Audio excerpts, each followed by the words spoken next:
อย่าลืมกดไลค์กดแชร์และกดติดตามเด้อพี่น้อง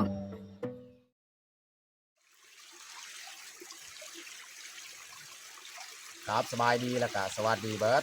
ทุกคนยินดีต้อนรับเขาสู่ซองบางยืนวันนี้กับพาเมียมาเฮ็ดหัวนี่แหละบอลเขานั่งนี่แหละที่ออกไม่ดึงเพราะว่าอยู่นี่มีใกล้น้ำห้วยนี่เอาสิเฮ็ดกับหัวล้อมสิเฮ็ดส่วนผักนะพี่น้องแต่มื้อนี้กับมีแต่เขาจะเฮ็ดเพราะว่ามื้อนั้นนี่เขาได้คนไม้ไม้ปีกินยังหรือว่าไม้โตลำนะจะตัดคนไว้ข้างหลังแล้วก็มื้อนี้เขาก็สิพากหลักมันก็ซักเลยแล้วก็เฮ็ดเลยนะแล้วหรือบ่แล้วก็ปะถ้าว่าบ่แล้วก็ปะถ้าว่าแล้วก็ดีเนาะโอเคมีแต่ทุกคนตามเบิ่งติดตามชมกับพวกเฮาได้ยาวๆเลยนี่บนนี้แหละนี่ก็แม่นต้นมะคุงของเฮานั่นแหละนี่เฮาก็สิสักหลักเลยทั้งนั้นนะสักหลักแล้วก็เมียนี่ทากเลยเพราะว่าหลักทางพุทธเฮาปะเนาะไม่ปีกินยังทั้งนั้นนะแล้วค่อยสีสักหลักเมียทากไม้หั่นนะทากแหลมๆสีสักเลยนี่แหละหลักที่เราตัดไว้ในมื้อนั้นเนาะนี่เมียจะทากแหลมๆแล้วค่อยสีสักเลยนะสักเป็นแถวเลยนะ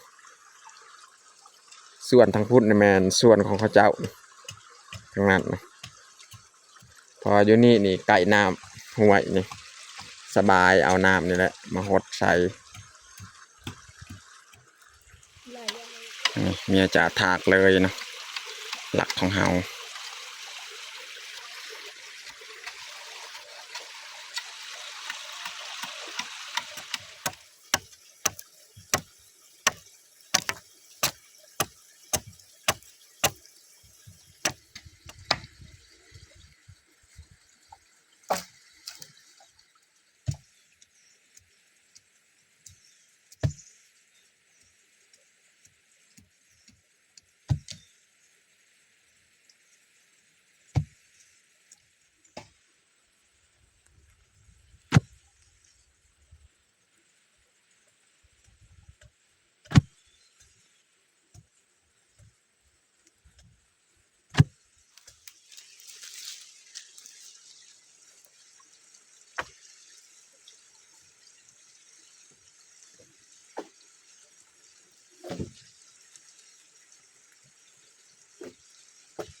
เจ้า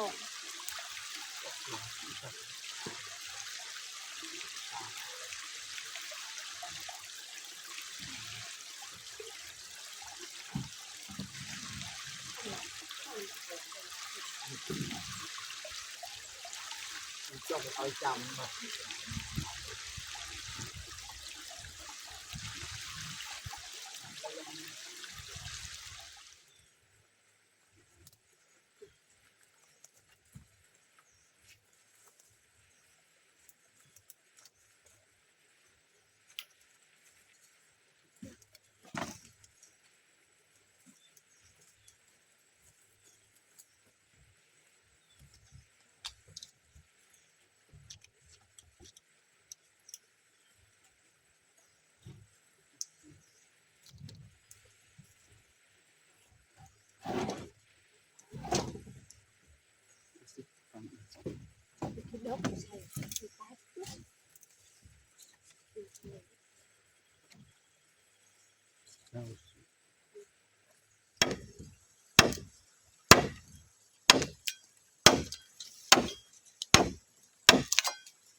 ตอนนี้เฮากะสีพักเที่ยงพี่น้องเนาะเฮ็ดได้เบิดซำนี้แหละเพราะว่าไม้ฮาวนี่บ่พอนี่ไม้ฮาวนี่ลักกะพอดีพอทั้งพุ่นแต่ว่ายังเฮาบ่ทันได้ซักทั้งลุม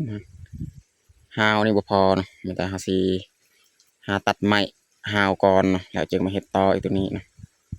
แต่ว่าตอนนี้นี่เฮาสิพักเที่ยงนี่มันเที่ยงแล้วทีนี้เขาจะเข้ามาเก็บผักอยู่ส่วนนี้ส่วนนี้ก็ผักบัวลายพี่น้องเนาะหากระปุกใหม่ๆ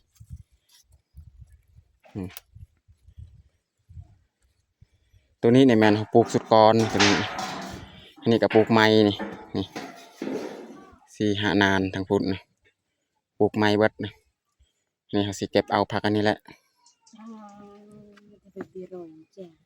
เก็บเอามาเฮ็ดอาหารเที่ยงมื้อนี้ที่ไหลบังอ้อยเหงือดบนใดทีนี่เขาจะลกเอาเลย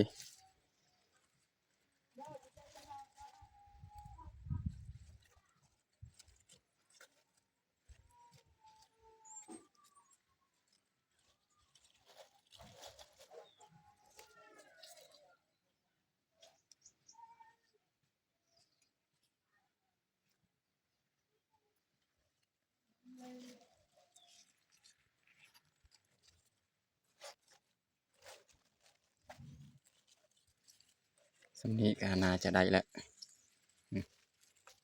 สำเอามาแกงเฮ็ดอาหารเที่ยงมื้อนี้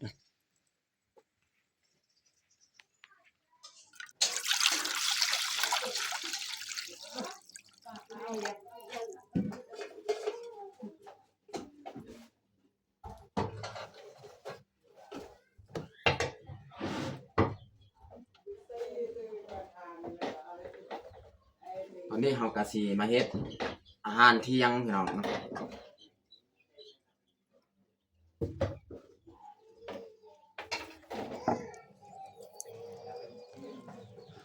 อาหารเที่ยงมื้อนี้ก็เฮาสิเอานี่ไก่เฮาปิ้งไก่ของพ่อเฒ่าแม่เฒ่าเอามาให้นี่เขาให้ตอนเช้าเมื่อกี้นี่แหละเฮาสิเอามาแกงใส่ผักกาดเนาะอันนี้เฮาจะตัดเลยเนาะตัดเป็นตอนเป็นตอน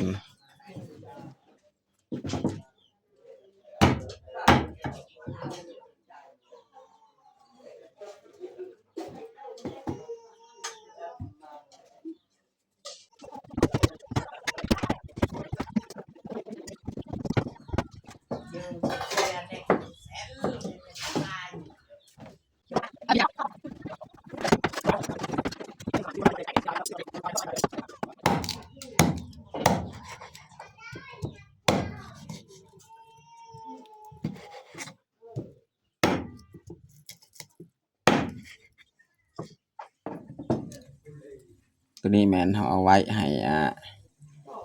น้องแพงน้องพลอยนี่2 ตอนนี่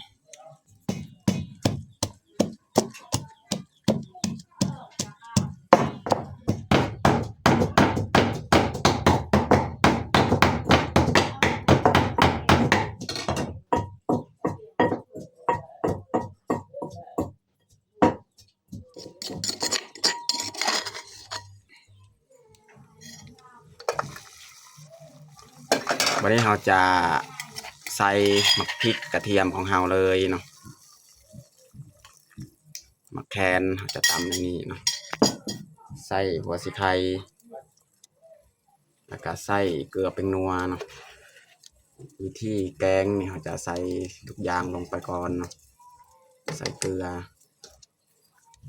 แล้วก็ใส่ผงนัวอีกแล้วจึงเอาซีนของเราลงเลยเนาะ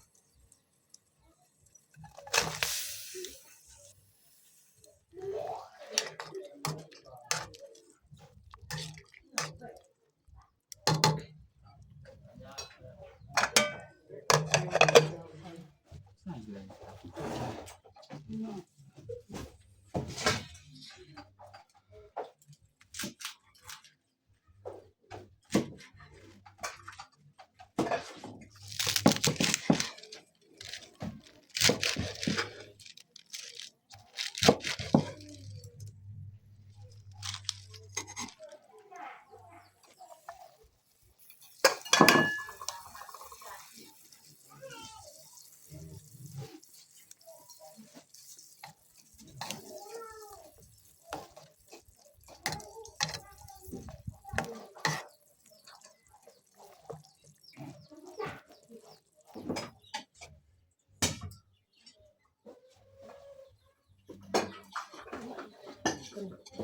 นนี้เราจะใส่เลยผักของเรา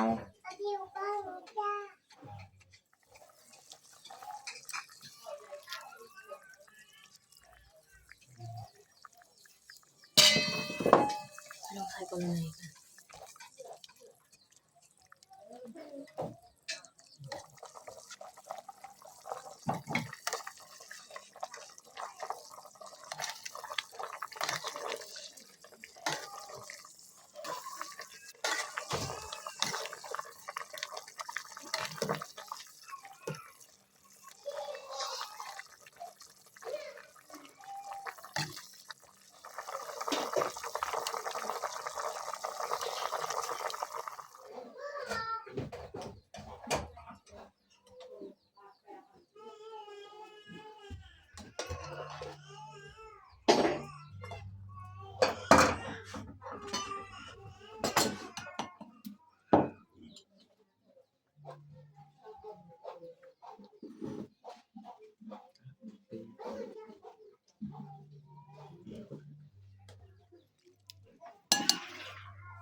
ใส่แล้วใส่น้ำสดน้ำสดจัดเลยพี่น้องเนาะ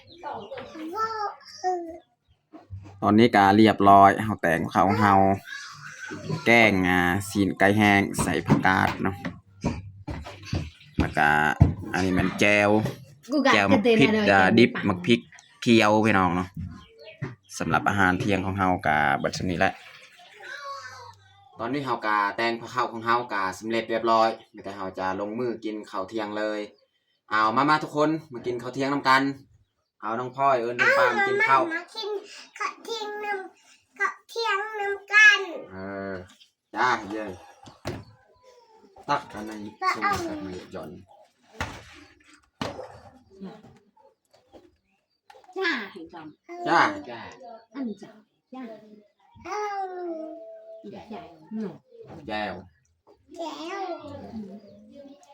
อยากไปใส่หน้าแก้ว ทำไมเอาหางนกเลยไม่นกเนี่ยนกกระดาวลงมาเร็ดเนาะ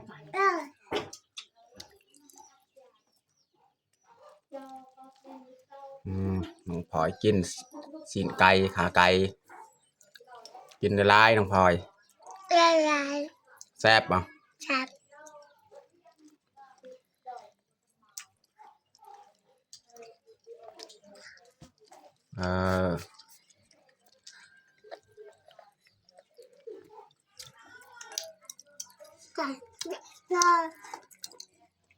แล้วจะไปตักสว่างจะเจอแล้ว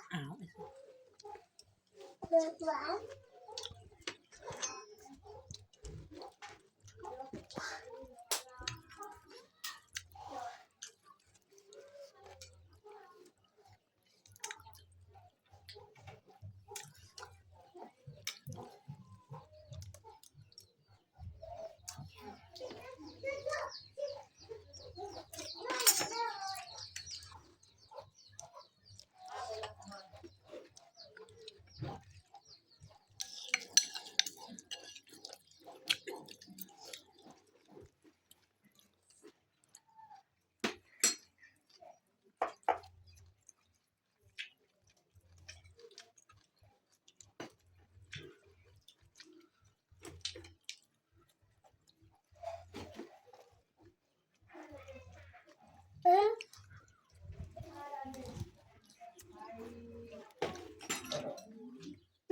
อะไรเลยแต่มันจะด่านแบบ ก็มีดาบ เลย นี่ดาบ ใหญ่ จากตัวเองจ้า ใหญ่ มันง่ายเจ้าดาวดับ ที่ก็เซ็นเป็นนกปักตัวเองจ้า แล้วแต่เธอมาแล้วนั่น ลวงปลา เราก็ทำกระตัง ไม่ถาม ย่าจำ จ่ายเด้อมีแหละ จ่าย โต๊ะ ไอ้เนยทำให้เราฮึดเราตอบนะฮึดเลย เอาหด